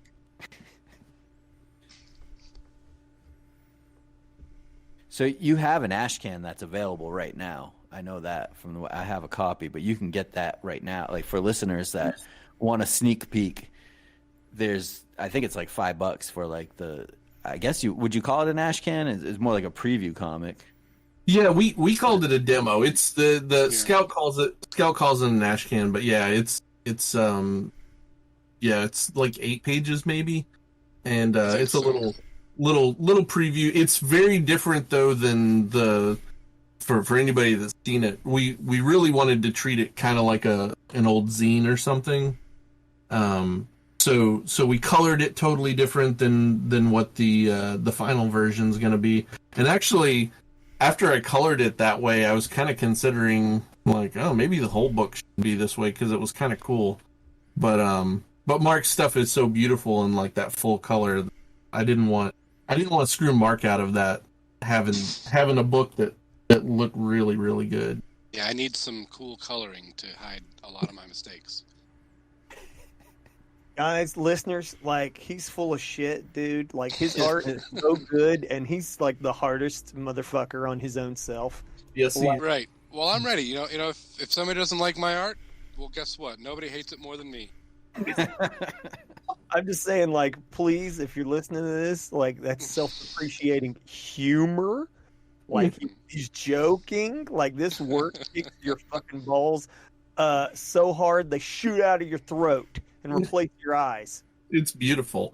Yep. Yeah, some of it's all right. It's TNT, dude. Issue 2 is going to be a lot better, though. And then issue 3 is going to be better. And then hopefully issue 4 is better. Yeah, that's what you want to hear. You want to hear that the creative team is excited. You want to hear that they feel like they're building. And like, Rich, the scene where you guys, like Craig was like, oh, this is a slog. Bro, Yeah. That scene to me was cherry on top. Aw. Because here's the thing, everything is fucking fantastic, but then when I finished it, I was like, oh shit, but what's that referring to? Oh, Right. It's Yeah, like, oh. we really tried to with that intro. There's a lot of stuff going on there that it's not going to pay off for very long. But there are things in there that I'm hoping once you get to the end and you reread like the end, like 10 volumes from now, and you reread that first scene, that you're like, oh shit, that was there the entire time. Yeah. I can tell. What's funny is I know when I'm reading one of those scenes, I'm like, oh shit, this is going to be crazy in a bit. Nice. It's good, dude. It's good. Yeah, and when I was referring to slog, I was like, in my head, I'm like, if I turn the page and there's more talking heads, I'm like, I don't know, man. Like, what's going on? It's just enough that you turn that page and you're just like, oh shit! Like, you know, there's just that double page splash, which I won't spoil. Yeah, it hits it right the right moment there, huh? Yeah, you get up the top of that hill and the roller coaster just dives down, and then it's nonstop to the end, and then you're left like, oh man, what's next? It's like, you know, what's that? That's really what I was hoping for, is to kind of give people a sense of, oh, this is a very reality-based... This is the same comic that we've seen a million times. Like, we're going to see a bunch of guys talking, blah, blah, blah, metal stuff, and then, boom, the explosion right in your face. Like, ooh, shit, I came. I'm sorry. Didn't mean to. That was my fault. It's not premature. I always tell people, listen, that's not premature. That's like bonus. We call that the opening salvo. I like that. It tricks like 50% of them. Guys. 50% of them believe it. Ooh, impressive. Yeah, just give me a minute. How about I work on you a minute? What are we even talking about right now? Comics, Craig. Comics. I'm so sorry. Dude, if anything we need to get out of this, I need like a Gods of Brutality concert t-shirt. Can we get one of those? Yeah, Mark they should be coming. Yeah, Mark has worked on that. That's another so this I guess this is kind of something that nobody knows yet, so this is kind of an exclusive for this is our plan is at least for the week, maybe 2 weeks. We haven't decided on a timeline yet. That Gods launches that week, and at least into the following week, we're gonna have an exclusive T-shirt that's only available for that short period, and then once it's gone, it's never gonna be printed again, and all that good stuff. So. Yeah, we were thinking about so Mark's got a front done to it. We just have to put together. Did you do the tour part yet? No, not yet. So we got to do like a back tour, like fake tour list of Gods of Brutality. And Mark and I had talked about. It's going to be all the cities that have our favorite comic shops, I think. Is that what we right? Exactly. Everyone who's rich Woodall friendly. Very cool. Blue Hen Comics, I can see on the back. Exactly. We get Captain Blue Hen and Double Midnight and Cards Comics and Collectibles and Jetpack, and Merrimack Comics and all that. Be awesome. But we also talked about like having actual music and having like tribute bands, but that's a little further in the future. I think we gotta get Dale Killen. Yeah, I want the book to come out first. Hopefully somebody likes it. Exactly. There is a Spotify playlist for Gods of Brutality if anybody's interested. No. Are you serious? Really hard on it. Yeah. We both contributed. So there's Mark music and then there's my music, and it's kind of stuff that inspired the book. Did you put Pit Crew on there? No.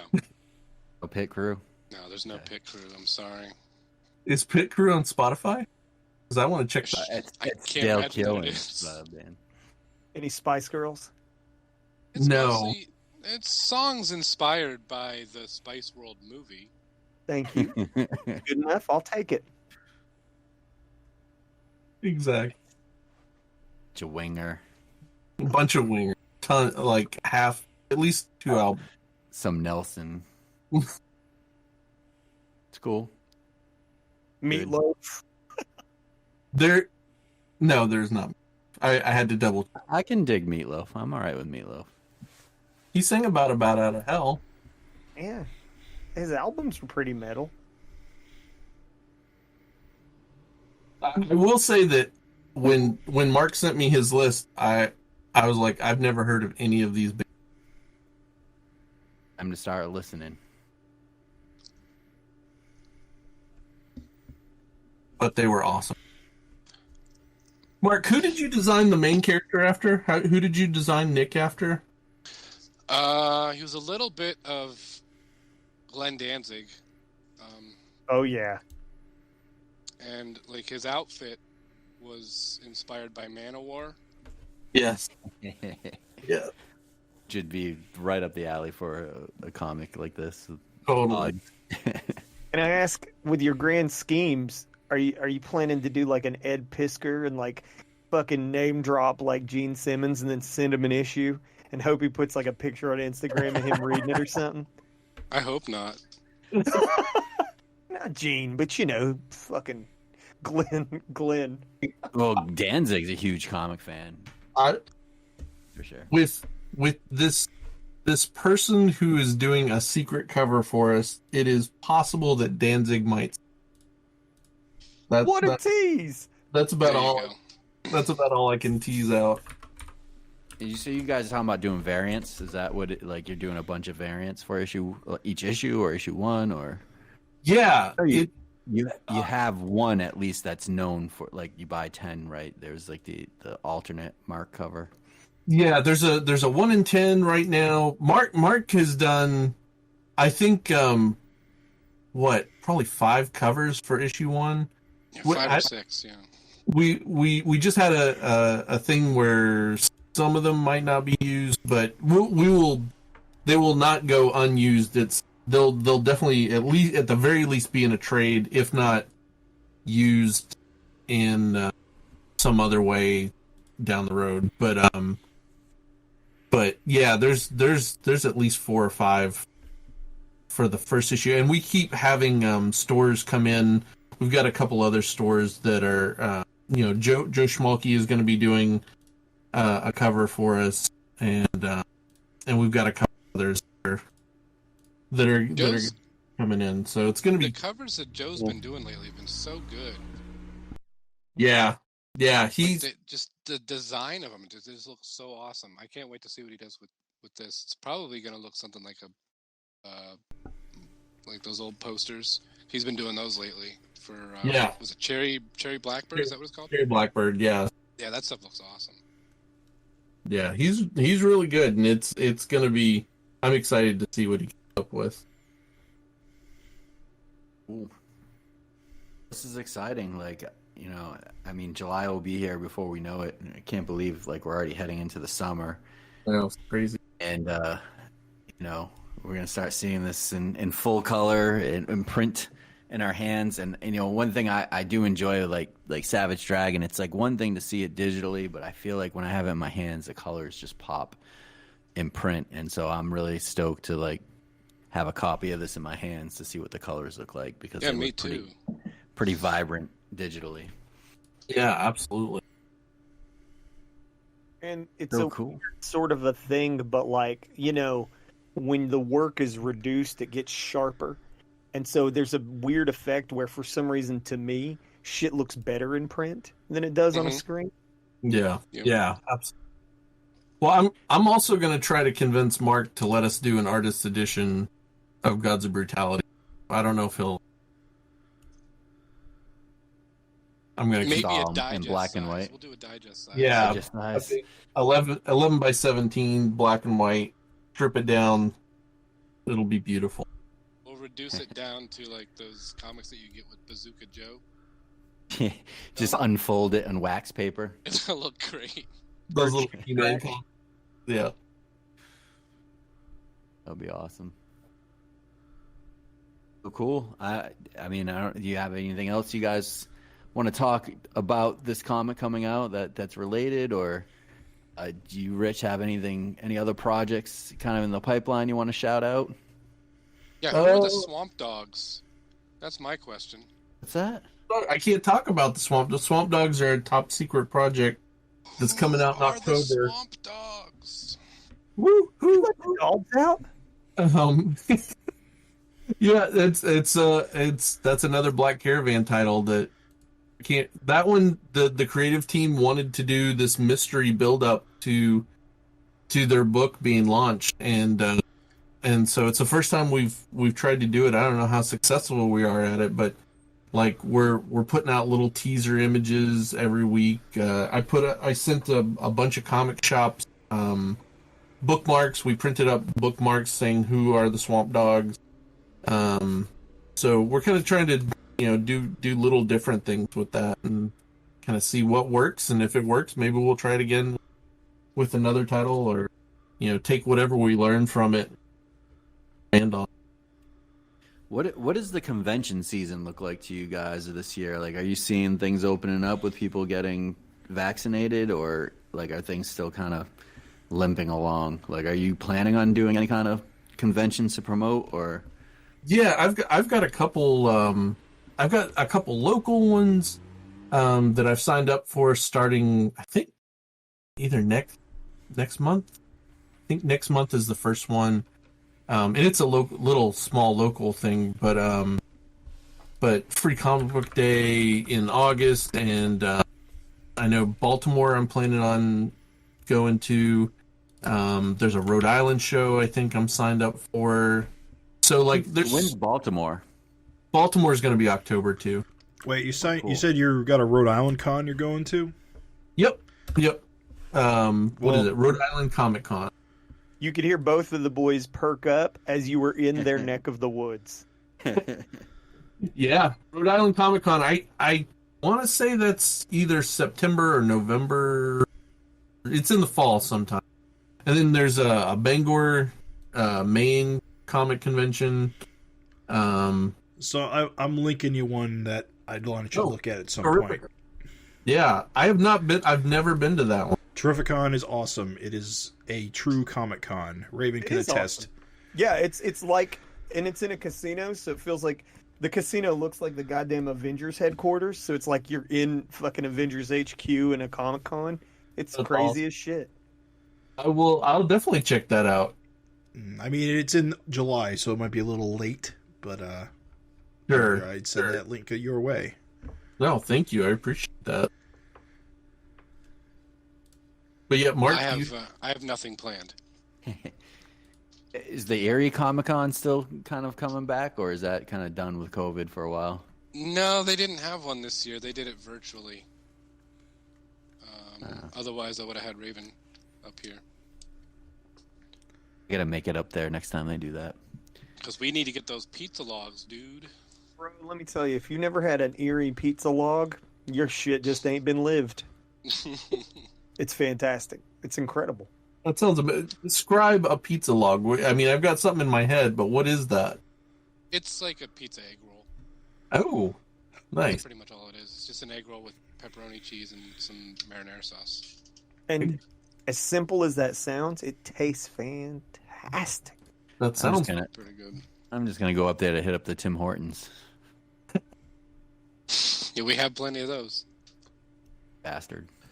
No, I have nothing planned. I haven't gone to shows in a long time. I used to go to Pittsburgh comic conventions all the time, but it got to the point where all I was selling was fan art, and I felt like such a fraud.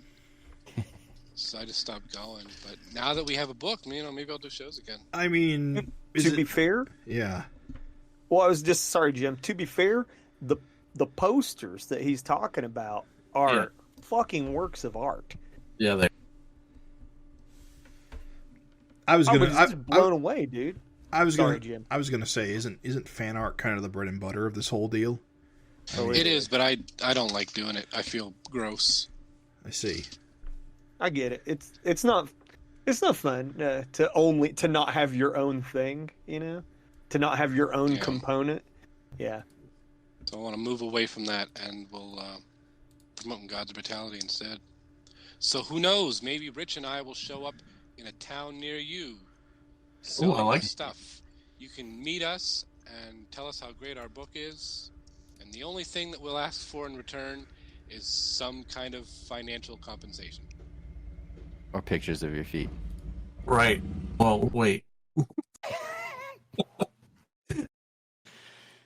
So, Mark, you need to put a wrestling promo that's very similar to that for what you just said, only as a wrestler. I already forgot what I said. You're in your area, coming to a town near you. Oh, that's right.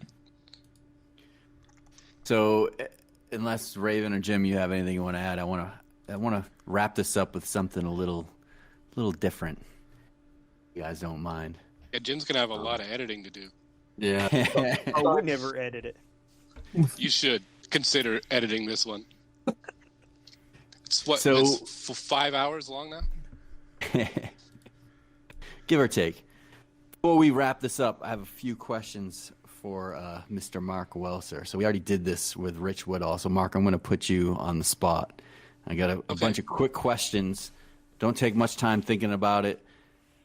Just whatever comes to the top of your head, you answer. I'm going to fire them off. You answer. If you get stuck, we'll just move on or whatever.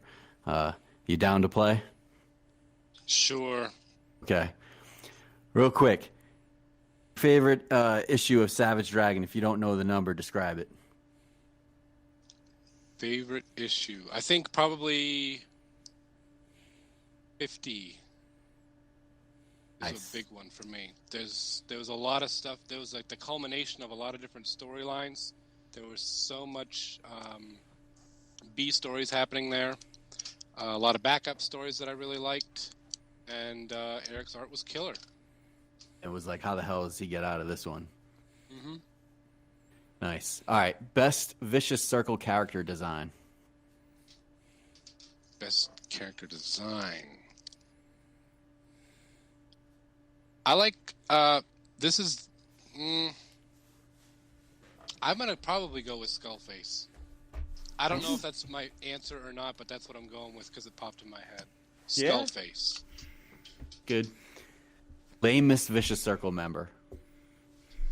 Soundstorm. Well, which one was that? The big ears? Yeah.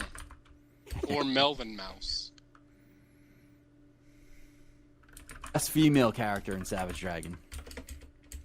Best female character, Rapture. Nice. Best spin-off book.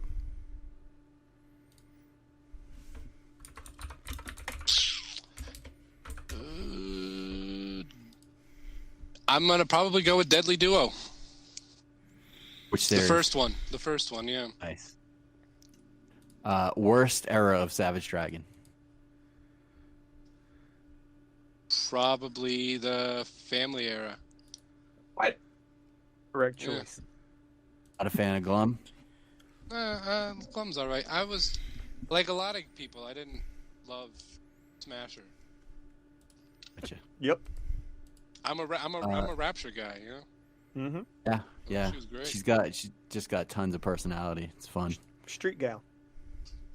And that was also coming off of like the God World stuff and a lot of the SOS things, and it was every month was something crazy. And then the family stuff, I get it, but it slowed down a little Toned bit it too down. much for me. Yeah. Don't have to explain. We get it. Okay. Rex Dexter or Captain Tootsie?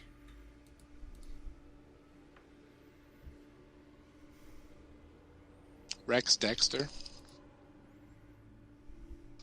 Any reason why? No. Gotcha. You just told me I didn't have to have a reason. All right, I lied. You do. No, I'm just kidding. Rex Dexter because he's had more transformations, I guess. Captain Tootsie's fine. I feel like I don't really know him that much. Gotcha. Interesting. Your most unpopular opinion regarding Savage Dragon? Unpopular opinion? Yeah. I don't like Vic Bridges' art. Oh, Nice, it's pretty all right. well. It's pretty okay in this fin. You're in good company for that. Okay, then I think He has Eric another Larson one like ready to go. smells- What's that? Eric Larson Would- smells bad. I Oh, happen to think he smells great, but we'll, I ne- don't we'll know. never get. Good unpopular opinion. We'll never I get. don't know if I have a negative thing that what is it most controversial opinion on Savage Dragon? Or, unpopular opinion, something that you completely Unpopular. differ from everybody else on something. I mean, Vic Bridges' art is fine. I one. guess. All right, I'm putting you on the spot. It's quick, just making you think fast. It's to pick 4 figures for a new toy line. Which figures do you pick? Characters. 4 figures. I'm The going last one. Kill Cat, Kid Avengers. See, I like the Deadly Duo. I'm going Malcolm, and I'm going Star. Ooh, nice. Okay. Great choices. Fair Fab villains, I guess. There's Kids don't fight want each to. They other. want to play with the good guys. Awesome. Well, thanks. That was fun. Was it? For Craig. That was fun for me. Okay. I thought it was. Quick question. Plot twist. Both of you. Oh. Cast the leads of Gods of Brutality in a movie. A live action? Because I've got the voice cast, I think, already in my head. Do both if you've got it. Whatever. I don't know who would play them. When I read it, I've got Nick Dillon is voiced by Jason Mantzoukas. Mm-hmm. I've got Hercules sounding like James Adomian doing his impression of Jesse Ventura. And honestly, Thor, I don't know who I got for Thor. I still don't feel I can't hear Thor's voice yet. Rich. For Nick, I want to go to 80s Danzig and just throw him in there.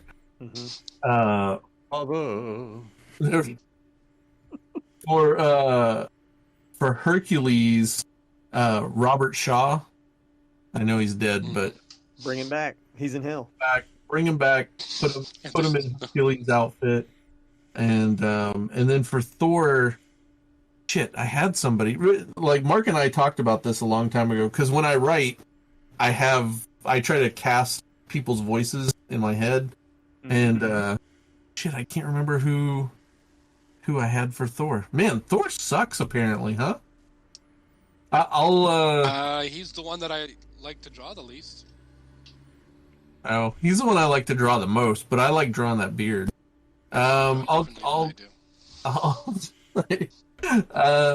Shit, on the spot, I'll go with Gary Oldman, because Gary Oldman can play me. Nice. Yeah, Thor's hard. Gotta be like some British dude. They always give him British accents or something. Yeah, exactly. He's totally Nordic for some reason. Let's make him British. Somebody's gonna read this book and their favorite character is gonna be Thor, and then they're gonna be like, "Why don't these guys care more about Thor?" I gotta say to cast him better in his movie. I liked Thor. I like the characterization on Thor. Thor's great. Did I hear a voice when I read his words? No. I don't hear. No. I personally never hear voices when I read their words. It's usually just my voice. Oh no! You hear your own voice on every character? Yeah, really? but I, it's acting. Do you change your voice? Yeah, it's gravelier, higher, lower. I don't hear actors. Your head, yeah, do your own voice high. Look, it's just every character is like my voice, but pitched or modified to be the character. Huh. I have never heard that in my life. I don't. You know what? That's why I'm so bad. That's why I'm so bad at casting things, because I don't attribute actors to characters that I read read. Yeah, a lot of people hear Jim Purcell's voice when they read comics. Well, they will now. It's a very common. I guess it's not so much my voice; it's just I give them original voices. Oh. Well, there you go. Which tend to sound like that me, makes more sense. because that's the voice that's in my head. That makes a lot more sense. It's not my I just thought voice. Jim's reading. He's It's like, in my head that sounds exactly like me and has my mannerisms.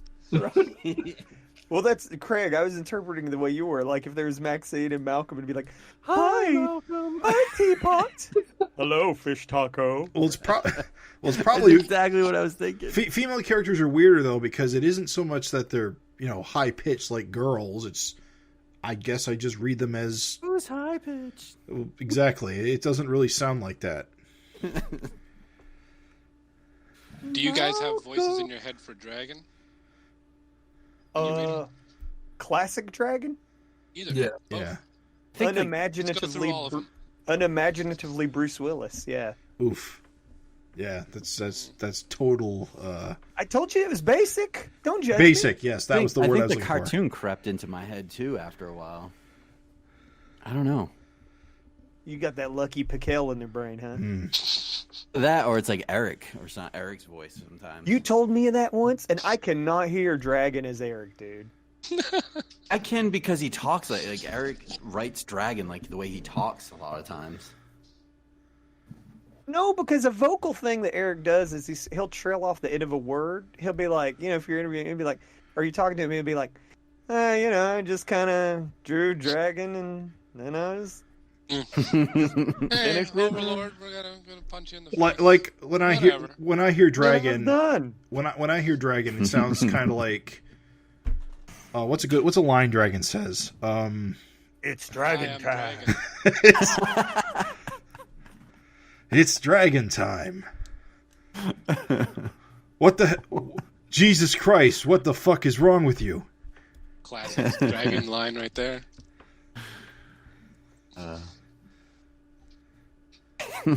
It sounds better in my head. I'm pregnant, Dragon, and the baby's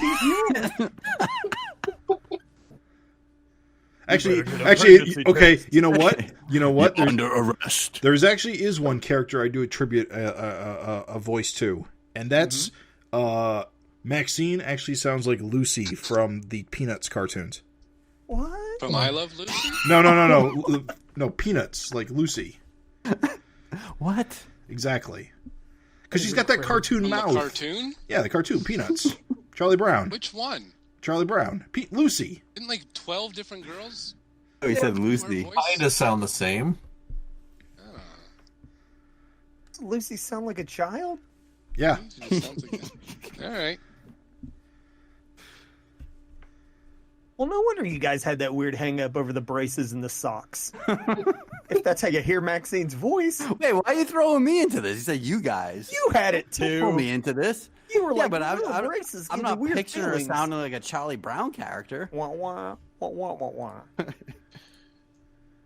Rich, we should You can, go. We should let somebody them fight this out. We don't want to get involved. None of you understand how my Too brain late. You're works. part of this. Don't implicate us. We did not come on here to listen to you guys talk about your weird hang-ups about Lucy. I thought that was Why what don't you just say how nice we are and how funny we are? I told you when this started that things would go places, as they do. They certainly have. Oh, I think we ended at a good point. Great. So thanks for coming on, guys. It's always good to have guests, and especially people who are making comic books. I mean, that's why we're all here. I would Really. describe them as really like venerable finheads. Aw. Yeah, I guess. I mean, Yeah, you're big movers and shakers in the scene. I don't think so. I don't know about that, but we're trying. Right. That's all we can We've do. been around a while, I guess. Is that? Yeah, we're never gonna win best Yeah, new. old people. Guys, I just want to say this, like, fucking Brotherhood of the Fin has a character that represents a cult in the comic. Like, it's pretty. That's kind of. Oh yeah, that plot line was a thing, wasn't it? Well, that was a long. Yeah, that's right. I'm just saying, it's fucking kind of. Think about how many fans touch a book in that way. Not many. True. That's It's probably Gavin's fault.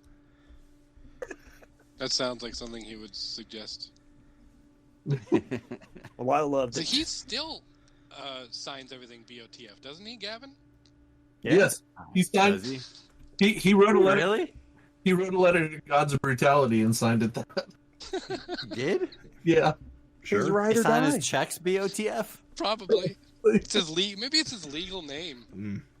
Did anyone tell him that nobody does that anymore? Gavin is a legion of one.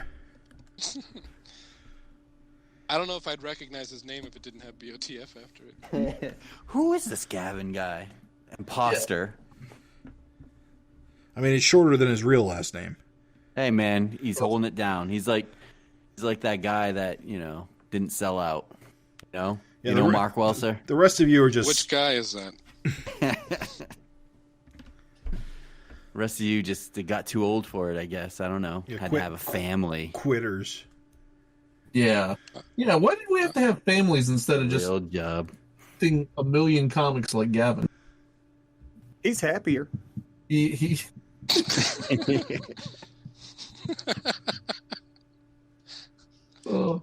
Mark, go back to your Well, I miserable life and finish up that page that you sent me earlier. Yeah, I have to. It's all done except for that one panel.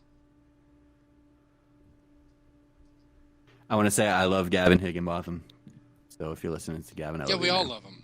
Oh wait, are we We still love how much recording? he- Oh yeah. So this is going in. What? I It's love going my in. It's going in. Didn't If it- say it was off the record. I love my family, and I would never give them up for a million comics. My family will never listen to this. Oh, that's true. I don't have That's anything right. more. He's right. Yeah, when you have accomplishments in comics, it's cool because like no matter what how big you're popping off or failing or whatever, you're a failure in the eyes of your family. Always.